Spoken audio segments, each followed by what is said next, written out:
Hamilton County 4th graders. Welcome to day 3 of week 4. We are moving on from our line plots and we are moving into angles. Angles, this will be somewhat of a review for some of you because we did get a chance to finish some of our angle constellation projects, but I know most of us did not. We ran out of time before all of this happened, and so if this is a review, great. If not, pay attention. Regardless, you still need your math journal and you still need a pencil because we have some vocabulary to write down that we are going to use for the remainder of the school year, meaning we will be going back to these words multiple times in the next 4 weeks. So, get your journal out. Let's get to writing. We have angle, lesson 28. An angle is a geometric shape formed by two rays, lines, or line segments that meet at a common point. We'll go further into this, but go ahead and write this down, okay? An angle is measured with reference to a circle at the common endpoint of the rays. Go ahead and write this down. We will get into that more. I know that sounds a little confusing, but as we go through this lesson and you see what I'm talking about, you will begin to understand a little bit better. But you need to just keep in your head, we measure angles in reference to a circle. That is very important because that is how we decide how we're going to label these different angles. All right, if you didn't get that, back up, pause the video, and write it down and then catch up to me when you're done. Some line vocabulary. This is going to be important because we need to know that there's a big difference between a line and a ray. There's a difference between a point and a vertex, okay? So a point is an exact location in space, and it looks just like this. We've used points before using our number lines, and so that should be a real refresher. Line, an endless straight path, extends infinitely, which means forever, in either direction. So if you look at the line here, I put arrows at the end. That way you could see that both ends go on. They keep going. I don't have enough paper to show you that they keep going, but they keep going. They never stop. Whereas a ray is a straight path like a line, but it extends infinitely only from one point. Meaning, whereas a line, it extends forever at both sides. For a ray, it only starts at a point and then goes on for forever. Mom, you close this door and we'll don't get out? I can't close that door right now, darling. Vertex. The point where two rays, lines, or line segments meet to form an angle. So a vertex is that point where our angle is formed. And I didn't go into line segment. A line segment would basically be, you can get a marker. That's not going to show. So a segment, a line segment, does not go on for forever. It is only a piece of a line or a piece of a ray. That would be a line segment. Line segment.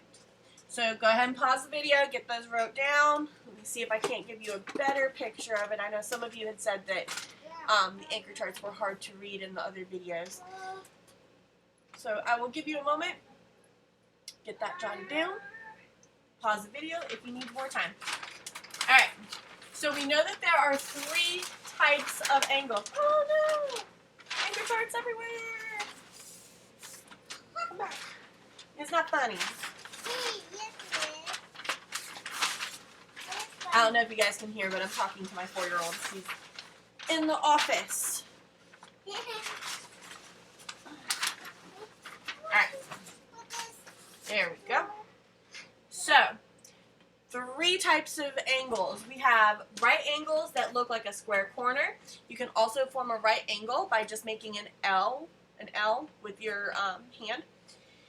It is always 90 degrees. Remember, we measure circles in reference, or we measure angles in reference to circles. We measure a circle is how many degrees? A circle is 360 degrees. A right angle cuts through that circle at 90 degrees. An acute angle is smaller than a right angle, so meaning it is less than 90 degrees because it is smaller. So if you took that L and you took your pointing finger and went like this, we no longer have a right angle. We have an acute angle. An obtuse angle is bigger than a right angle, meaning it is going to be more than 90 degrees. So an obtuse angle, and I didn't even write an obtuse angle would look like this. Mom, look at the picture in there. Mom, look out on the door here. Mom, look at the door on here. There we go. Look at the door here. Pause the video, write it down. These are going to be coming back to us for the next few weeks now, so you need to make sure you understand what a right angle is, what an acute angle is, and what an obtuse angle is. Look. Alright, so angles and circles. I keep telling you that an angle is measured in reference to a circle. A circle is 360 degrees. Okay, so since we measure a circle using degrees, we're going to measure our angles using degrees. So if I had a line or ray that cut through my circle like so, that would be half of my 360. And if I divide 360 by 2, I get 180 degrees. So this angle is not only an obtuse angle, it is exactly half of a circle. Then we have a right angle. Right angles, like I showed you before, can you guys see that? Is an angle that forms at the exact center of a circle, meaning the vertex of the angle makes a perfect square. Alright? And it's also a quarter of our 360 degree circle. And then we have an acute angle that forms below or above that center. So an acute angle is going to be smaller than that 90 degree angle, remember? And it can go either way. Doesn't matter if it's above or below that radius, that center of the circle. It does not matter. Acute angles and obtuse angles kind of fit that, because if I were to, this would be an acute angle, but if I were to go in, let's use a different color, and say that this was my angle. Well, let's go. Let's go, Kitty. Woo. Woo. Come on. Go. Come on, Kitty. You see how it cuts through? It's not cut through at a 90 degree angle. It's cut through at a much larger angle, but it's not quite that 180 degrees. There we go. Now, we talked about angles in our star constellations before when we were doing our constellation angle project. But the Earth also works with angles.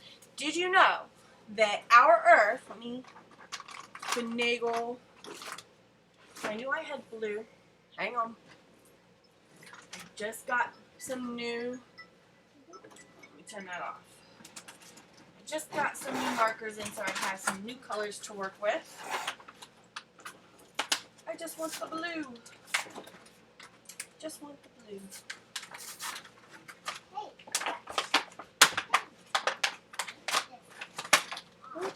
I break it. Aha. I got it. I got the blue. So, coming back. Hey, no ma'am. Get the rope off the cat. Thank you. Alright. So, we have Earth. Earth is a circle. Okay?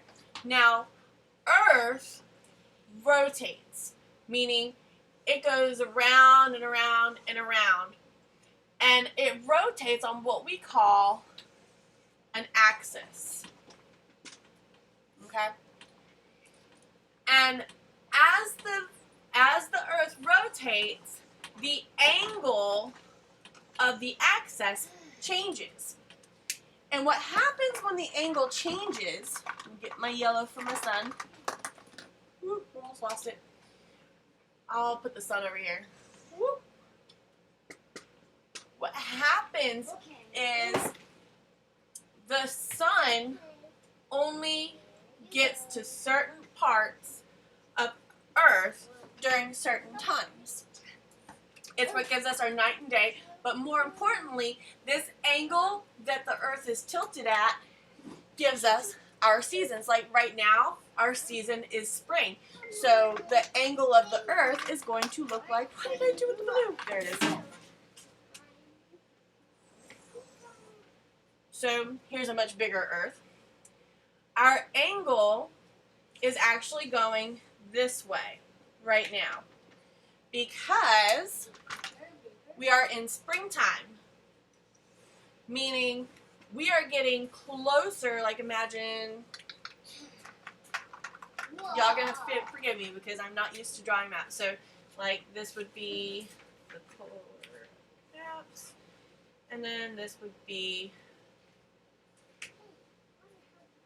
North America, right here in Florida. We are over here. So we're getting a lot more sun these days than we did before because of the angle that the Earth is tilted at, which is technically I believe 23.5 degree angle. Alright, so that was just a tidbit on how angles are in our, everyday lives, and more importantly, the angle of our planet is actually what allows us to live on our planet. Having seasons like we do helps us grow certain crops during certain times. It keeps the planet a cooler degree, temperature-wise, and so angles are very important to understand and know. I'm not too shabby with that, am I? I don't know. You guys probably thought it looked weird, but I felt like I did a good job with that planet. Alright, so this week, our next few lessons are going to be focusing on looking at those angles and deciding, are they obtuse, are they acute, are they right, by just using, our visual sight. We're going to learn how to actually measure these angles using a really nifty tool called a protractor that some of us have already used, but if you haven't, I do have a tool to share with you guys that will allow you use of a protractor at home, as long as you have computer and internet. What else are we going to be doing? We're going to be learning a lot about adding those angles together, subtracting those angles, and I believe that's it. And then we're going to jump right into some line segments. I mean, we're getting heavy into the geometry at this point. I think after we do angles, we go into measuring and drawing them. And then we start, hang on, I'm looking. Stop pulling on the door, Katie Elizabeth. You're going to get in trouble. Alright, and then we're going to get into our geometry, and then we're done. Guys, we are so close. We are in week 4. We're halfway through our packet. We're working hard. We're being diligent. Couple of things. If you're sending your work to me for the first time, please send it with your name so I know whose work I'm looking at, so I can hold that accountable there. Also, we are going to be grading these packets. That's 100% for sure. I will be sending out a rubric as to what needs to be completed and how I'm going to be grading this work. I will also be doing what is called a discussion-based assessment. So in the next couple weeks, you guys need to be really prepared to get on the phone with me, and we're going to talk about what we've been doing, what you've been having trouble with, and I'm going to ask you a couple of questions, and it will pretty much be like a verbal test, okay? So you guys need to be making sure that you're doing this work, that you're asking questions if you're confused, you're watching the videos if you need extra help, because this is going on a report card. We will be working on progress reports this week. I don't know how they're going to be sending them out yet. I mean, I assume that they're going to be mailing them, but we will also be putting them up in Skyward for parents and for y'all to view on Skyward as well. Keep up the great work. Remember, expect my call. It will, hopefully I will start tomorrow, and hopefully I will have everybody's discussion-based assessments done. I'm hoping I'm going to shoot for Thursday of next week. We're going to make it a little bit realistic. All right, so stay tuned for the packet video, and you guys have a great day. Good job, guys. Keep it up.